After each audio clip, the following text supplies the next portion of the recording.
Ovu zgradu projektovao je arhitekta Mihajlo Mitrović. Gospodin Mitrović je najznačajniji srpski arhitekta u svetu. Počasni je doktor Beogradskog univerziteta. Napravio je urbanističke planove za mnoge naše gradove. Zaječar, Vrnjačku Banju, Trstenik, Lazarevac, Niš. Od 18. veka pa sve do 1940. godine beogradske fasade su krasile dela najznačajnijih vajara tog vremena. Đorđe Jovanovića, Tome Rosandića, Riste Stijovića, maestra Palavičinija i drugih. Onda je nastala pauza i posle više decenija u Beograd se vratila fasadna skulptura upravo na ovoj zgradi. Na ovom mestu je 1922. godine bila prizemna stambena kuća.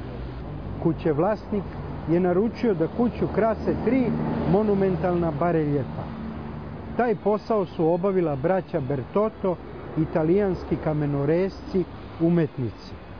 Tako je vlasnik kuće umjesto u broj kvadrata i veličinu kuće uložio novac u umetnost i lepotu građevine.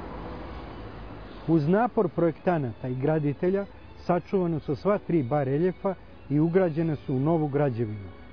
Tim činom se sačuvala duhovna vrednost napora pređašnjeg vlasnika da oplemeni spoljašnji izgled svog doma.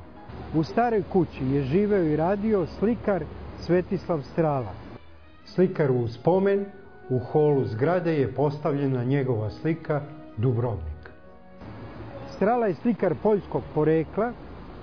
Pre rata je radio kao restaurator u Narodnom muzeju u Beogradu. Da bi se svemu dao još veći značaj i sledio poriv i želja prethodnog kućevlasnika da se Beograd približi evropskim metropolama po lepoti svojih fasada, angažovan je jedan od najznačajnijih internacionalnih savremenih umetnika, slikar i vajar Miloš Šobajić. Ideja autora je da će svet odustati od uništenja planete i vratiti se humanim vrednostima i nenasilju.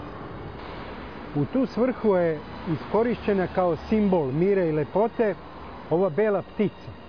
A kada se svet vrati toleranciji i proverenim vrednostima, autor ostavlja u amanet da se bela ptica prefarba u plavo, najlepšu boju dečjih snova.